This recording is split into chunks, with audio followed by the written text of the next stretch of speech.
Good morning students. बच्चों, हम लोग हमारी अंग्रेजी साहित्य की सेकंड पोएम पढ़ रहे थे और सेकंड पोएम का टाइटल था ऑन टाइम, और इसको लिखा है मिल्टन के द्वारा, पोएम्स बाय मिल्टन। आपके सिलेबस में मिल्टन की 2 पोएम्स हैं जो आपको पढ़नी है। तो हम पहली पोएम डिस्कस कर रहे थे ऑन टाइम। बच्चों, इस पोएम के कॉन्सेप्ट को आप समझिए। ये समय के बारे में बात कर रहा है कि जिस समय, वर्तमान समय, उस समय की बात है कि उस समय से जो है पोइट जो था बड़ा उदास था, असंतुष्ट था, और उस समय से गुजर जाने के लिए वो समय से आग्रह करता है। क्योंकि वो जो समय था वो बिल्कुल ऐसा था, एक दूसरे के प्रति लोग ईर्ष्या करते थे, व्यर्थ का दिखावा था, एक दूसरे के प्रति आक्रोशित थे, लड़ाई झगड़े थे, तो बहुत ही बुरा समय चल रहा था। तो कवि जो है उस समय से आग्रह करता है कि तुम चले जाओ, दौड़ जाओ यहाँ से, और तुम जब जाओगे तो अच्छा समय लौट के आएगा। तो समय से आग्रह कर रहा है, तो देखिए क्या कहता है ना। तो हम लोग ये पोएम वापस से पढ़ रहे हैं, तो पूरी पोएम आज करेंगे, गौर करना ना। चलिए बच्चों, बढ़ते हैं आगे। चलिए, कवि कह रहा है टाइम से, ठीक है, समय से कह रहा है कि फ्लाई एनवियस टाइम, अरे ईर्ष्यालु समय, तुम चले जाओ, तुम उठ जाओ। तो बच्चों, समय को ईर्ष्यालु कहा गया है ना। ईर्ष्यालु क्यों कहा गया है? क्योंकि उस समय चारों तरफ ईर्ष्या व्याप्त थी, लोग एक दूसरे से ईर्ष्या करते थे। तो वहाँ उस समय का जो टाइम था वो बड़ा ख़राब था, एक दूसरे के प्रति लोग आक्रोशित थे, ईर्ष्या देश का भाव रखते थे। तो उस समय को देखते हुए कवि ने टाइम को क्या बताया? ईर्ष्यालु, ठीक है। तो वो समय से कहता है कि फ्लाई एनवियस टाइम, अरे उड़ जाओ ईर्ष्यालु समय, टिल दाओ रन आउट दाई रेस, जब तक कि तुम्हारी दौड़ समाप्त ना हो जाए। रेस यानी दौड़, गति है ना। टिल तक, जब तक कि तुम्हारी दौड़ समाप्त ना हो जाए, ठीक है। तो कवि से उसको जाने के लिए कह रहा है कि जितना दूर जा सको, जितना फास्ट हो, जितना दूर जा सको आप चले जाए ना, ठीक है। उसके बाद दूसरी लाइन में हमने देखा, वो कहता है समय से कॉल ऑन, और तुम आग्रह करो। कॉल ऑन का मतलब होता है इंसिस्टेंट करना, अपील करना, आग्रह करना ना। और तुम आग्रह करो किससे? द लेजी लीडन स्टीपिंग आवर्स, सुस्त भारी कदमों वाले घंटों से। लेजी सुस्त, लीडन भारी, स्टेपिंग कदमों वाले, आवर्स घंटा है ना। तो समय से वो अपील कर रहा है कि तुम आग्रह करो तुम्हारे उन सुस्त भारी कदमों वाले घंटों से, whose speed is but the heavy plummet space, जिनकी गति केवल घड़ी के भारी पेंडुलम के समान है। भारी पेंडुलम के समान है ना। तो प्लमेट्स का मतलब होता है पेंडुलम, तो पेंडुलम का समान का मतलब होता है बहुत ही स्लो है, स्लो, धीमी है ना। तो कह रहा है कि जिनकी गति बहुत ही स्लो है। ऐसा लगता था बच्चों उस समय कि टाइम गुजर ही नहीं रहा ना, पता नहीं कितना लंबा टाइम निकलेगा, क्या निकलेगा। तो समय से आग्रह कर रहा है कि आग्रह करो तुम्हारे सुस्त भारी कदमों वाले घंटों से, जिनकी गति केवल क्या है? एक भारी पेंडुलम की गति के समान है, ठीक है। तो मतलब धीमी है, तो तुम उस सुस्त चाल को तेज करो, है ना, ठीक है। एंड फिर आगे कहता है एंड ग्लट दाई सेल्फ, और तुम निगल जाओ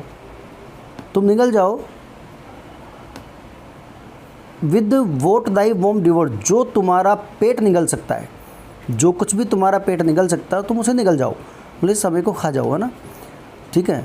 तुम उन चीज़ों को निगल जाओ ना। तो उस समय की बात कर रहा है, which is and glut thy self, और तुम खुद निगल जाओ, विद वोट दाई वोम, वोम का मतलब होता है बच्चों पेट, जो तुम्हारा पेट डिवर्स निगल सके उस चीज़ को निगल जाओ।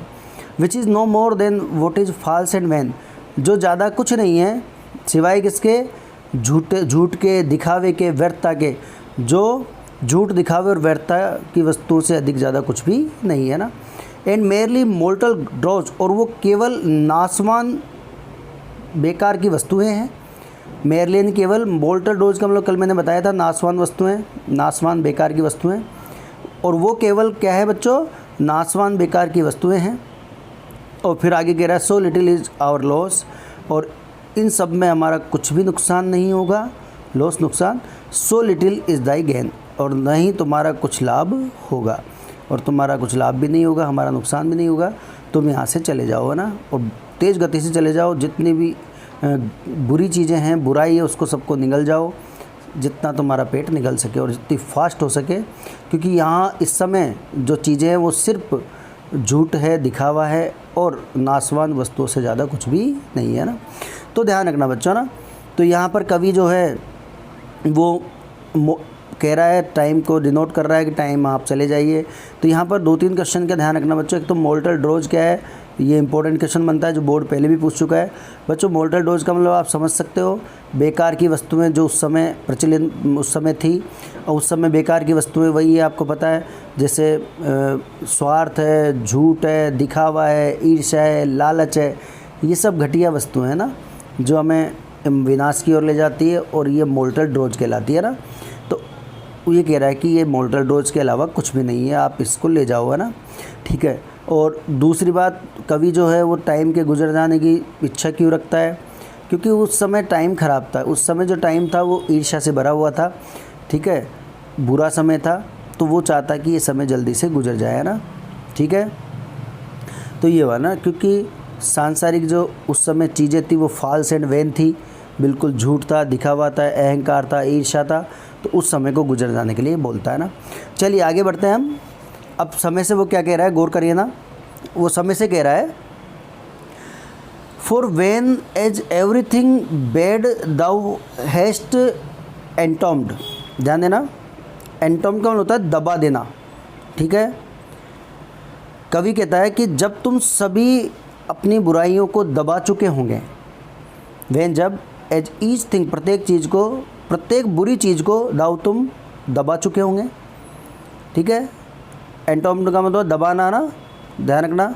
तो ये कह रहा है कि समय से कि जब प्रत्येक बुरी चीज़ को तुम क्या कर चुके होंगे, दबा चुके होंगे, ठीक है। और फिर क्या होगा, एंड लास्ट ऑफ ऑल, और इन सब के अंत में, और तथा इन सब के अंत में तुम, इन सब के अंत में दाई ग्रीडी सेल्फ कंज्यूम्ड, तुम इस लालच को कंज्यूम कर चुके होंगे, लालच का उपभोग कर चुके होंगे, लालच को समाप्त कर चुके होंगे। बच्चों कंज्यूम का मतलब उपभोग करना, खा जाना, उपभोग करना, समाप्त करना ना।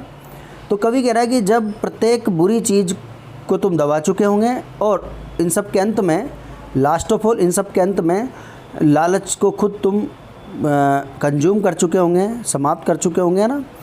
तो जब ये चीज़ समाप्त हो जाएगी, है ना, तो कवि की देखो इच्छा, जब ये चीज़ समाप्त हो जाएगी, बुरी चीज़ को समय खा जाएगा, है ना, तो फिर क्या आएगा, फिर अच्छा समय आएगा ना, फिर अच्छा समय आपका वेलकम करेगा ना। तो ध्यान रखना ना। तो ये कह रहा है कि for when as each thing bad, पर जब प्रत्येक बुरी चीज़ को दाउ हैस्ट एंटॉम, जब तुम दबा चुके होंगे। बच्चों यहाँ हैस्ट का मतलब हेज है ना, दबा चुके होंगे। एंड लास्ट ऑफ ऑल, और इन सब के अंत में दाई ग्रीड सेल्फ कंज्यूम, तुम लालच वाली चीज़ों को समाप्त कर चुके होंगे, खा चुके होंगे, कंज्यूम कर चुके होंगे। तब क्या होगा, तब गौर करना, then long eternity shall greet our bliss, तब एक संपूर्ण अनंतता, देन तब लॉन्ग इटर्निटी, तब संपूर्ण अनंतता, तब संपूर्ण अनंत समय, सेल ग्रीट आवर ब्लिस, हमारा खुशी खुशी अभिनंदन करेगा, हमारा खुशी खुशी स्वागत करेगा। बच्चों ग्रीट का मतलब स्वागत करना, अभिनंदन करना, और ब्लिस होता आनंद, खुशी, प्रसन्नता ना, और इटर्निटी अनंत, लॉन्ग संपूर्ण या लंबा ना। तो जब तुम, समय से कह रहा है जब तुम इन सारी बेकार की चीज़ों को कंज्यूम कर चुके होंगे, खा चुके होंगे, तब एक संपूर्ण अनंतता जो खुशी से हमारा स्वागत करेगा, प्रसन्नता से स्वागत करेगा, विद एन इंडिविजुअल किस, ठीक है। और व्यक्तिगत रूप से वो आनंद प्रदान करेगा, और व्यक्तिगत रूप से, इंडिविजुअल होता है व्यक्तिगत रूप से किस करना, आनंद प्रदान करना, और व्यक्तिगत रूप से वो आनंद प्रदान करेगा वो समय जो आएगा ना। एंड जॉय शेल ओवरटेक, और खुशी जो ओवरटेक कर लेगी, खुशी हमारे ऊपर छा जाएगी, खुशी हमको घेर लेगी, एज ए फ्लड, एक बाढ़ के रूप में। अर्थात हम आनंद में डूब जाएंगे, आनंद की बाढ़ में डूब जाएंगे, प्रसन्नता की बाढ़ में डूब जाएंगे ना। तो ध्यान रखना ना। तो कह रहा है when everything that is and joy shall overtake us, और खुशी हमें ओवरटेक कर लेगी, खुशी हमारे चारों ओर छा जाएगी, एज ए फ्लड, एक बाढ़ के रूप में। अर्थात हम अनुभूति करेंगे एक बाढ़ की तरह खुशी का, अर्थात हम आनंद में डूब जाएंगे ना। ठीक है बच्चों, हम आनंद में डूब जाएंगे ना। अब क्या होगा, तो समय से कह रहा है when everything that is sincerely good, और जब प्रत्येक वस्तु जो वास्तव में अच्छी है, सिंसियरली गुड, और जब प्रत्येक वस्तु जो वास्तव में अच्छी है, एंड परफेक्टली डिवाइन, और पूर्णतः देवीय है, जब वो समय आएगा जब प्रत्येक चीज़ अच्छी होगी, देवीय होगी, अच्छी होगी, है ना, लोग उसका आनंद लेंगे, लोग उस आनंद में डूब जाएंगे, उसकी अनुभूति करेंगे, है ना। तो कह रहा है when everything that is sincerely good, जब प्रत्येक चीज़ जो वास्तव में अच्छी होगी, वास्तव में अच्छी और पूर्णतः देवी है। ठीक है, किनके साथ, विद सच्चाई के साथ, एंड पीस, शांति के साथ, एंड लव, और प्रेम के साथ, और सच्चाई, शांति और प्रेम सेल एवर शाइन, जो हमेशा चमकते रहेंगे। ठीक है, जो हमेशा क्या करते रहेंगे बच्चों, चमकते रहेंगे, और सच्चाई, शांति और प्रेम जो हमेशा चमकेंगे। आगे बढ़ता हूँ, जो हमेशा चमकेंगे किसके आसपास, about the supreme throne of him, ईश्वर के सर्वोच्च सिंहासन के आसपास। और हम सच्चाई होगी, प्रेम होगा, ठीक है, सच्चाई, प्रेम, शांति के साथ हम हमेशा ईश्वर के सर्वोच्च सिंहासन के आसपास चमकेगी, है ना। तो वह चीज़ जो है हमेशा हम लोग ईश्वर के पास आ जाएंगे, ईश्वर के समीप आ जाएंगे, क्योंकि आप जानते हैं बच्चों, ईश्वर तो सच्चाई का प्रतीक है, ईश्वर प्रेम का प्रतीक है, ईश्वर शांति का प्रतीक है। जब ऐसा माहौल हो जाएगा तो हम इसका मतलब ये समझेंगे कि हम ईश्वर के सिंहासन के आसपास आ गए, है ना। ये सारी चीज़ें किसके आसपास चमकती है, ईश्वर के सिंहासन के आसपास। थ्रोन होता है सिंहासन, ठीक है। हिम यहाँ पर ईश्वर के लिए आ रहा है बच्चों, ना ध्यान रखना ना, हिम किसके लिए आ रहा है, ईश्वर के लिए, है ना। तो ये ध्यान रखना ना। तो कवि फिर से वापस से मैं बताता हूँ, कवि उनसे कह रहा है कि जब तुम सारे की सारी बुराइयों को निगल जाओगे, खा जाओगे, दबा चुके होंगे, तब एक अच्छा समय हमारा स्वागत करेगा, प्रसन्नतापूर्वक हमारा स्वागत करेगा। एक अच्छा समय हमारा क्या करेगा, स्वागत करेगा, और हम उस अच्छे समय का आनंद लेंगे, अनुभव करेंगे, और हम अच्छे समय की बाढ़ में डूब जाएंगे, वो बाढ़ हमें घेर लेगी, ठीक है। और जब प्रत्येक वस्तु वास्तव में अच्छी और देवी है, तो वह शांति और प्रेम और सत्य के साथ हमेशा ईश्वर के सर्वोच्च सिंहासन के आसपास चमकेगी, है ना। तो अर्थात हम लोग ईश्वर के समीप हो जाएंगे, ठीक है बच्चों।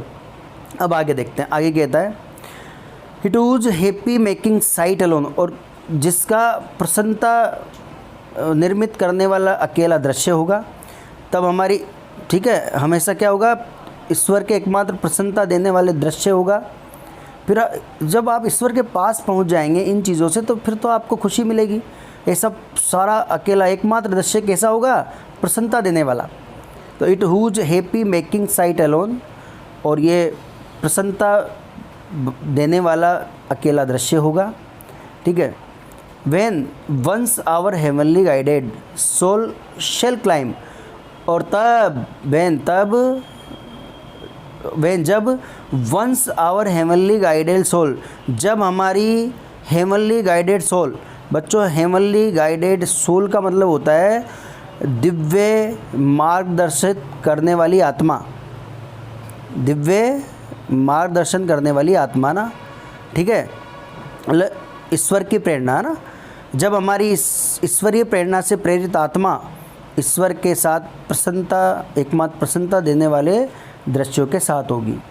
When once our heavenly guided soul shall climb, और फिर एक बार हमारी दिव्य गाइडेड पथ को प्रदर्शित करने वाली आत्मा जो क्या होगी, क्लाइम हो जाएगी, है ना।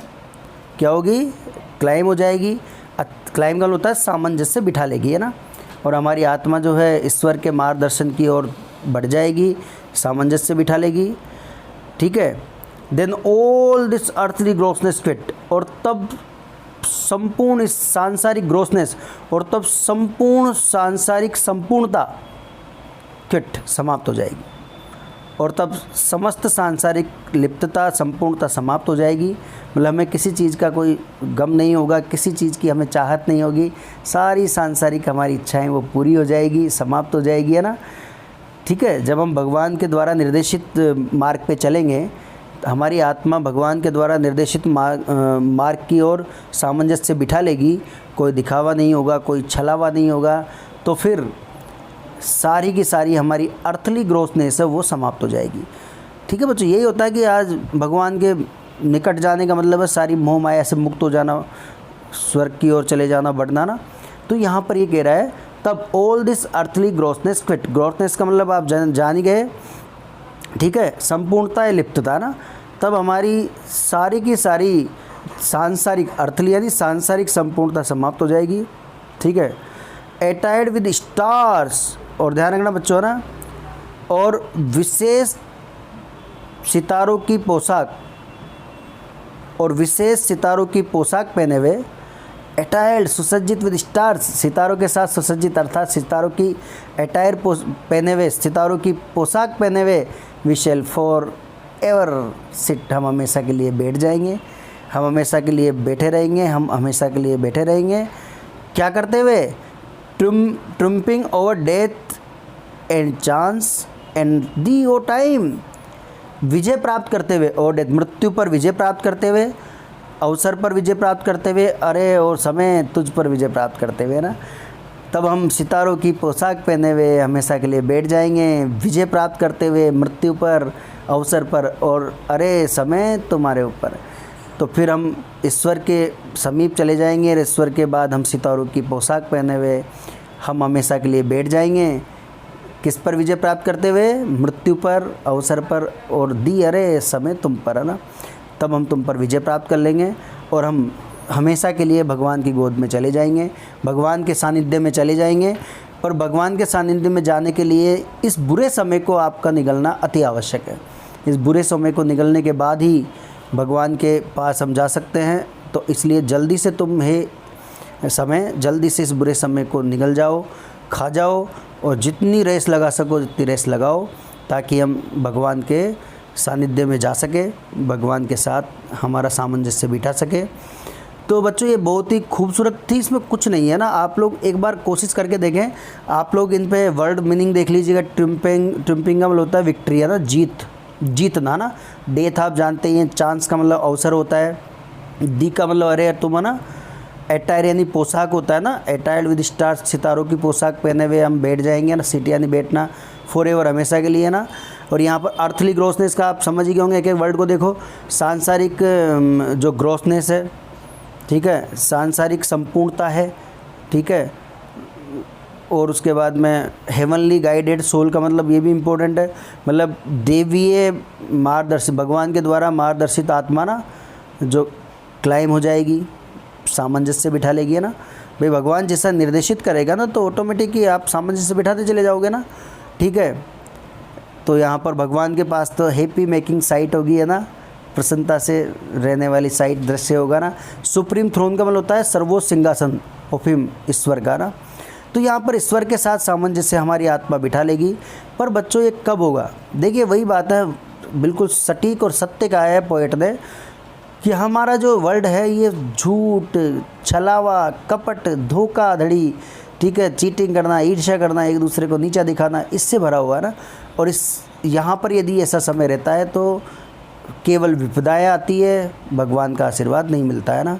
तो कह रहा है कि इस समय को ले जाए, इस समय को आज अपन भी प्रार्थना कर रहे हैं भगवान से, कि ये भगवान से क्या टाइम से ही प्रार्थना कर रहे हैं कि यार समय आप इस कोरोना काल को गुजार दो, है ना, इसको खा जाओ, निगल जाओ, ताकि हमारा सिस्टम वापस से चल सके, है ना, और हम वापस से हमारा अध्ययन कर सकें, हमारा काम कर सकें। तो उस समय की बात को मिल्टन ने आपको बताया है कि उस समय का टाइम बड़ा ईर्ष्यालु था। तो बच्चों एक कुछ ज़्यादा पोएम नहीं है, बहुत अच्छी पोएम है, इसको एक बार ज़रूर पढ़ना, ठीक है बच्चों। मिलते हैं, ओके, कल, बाय।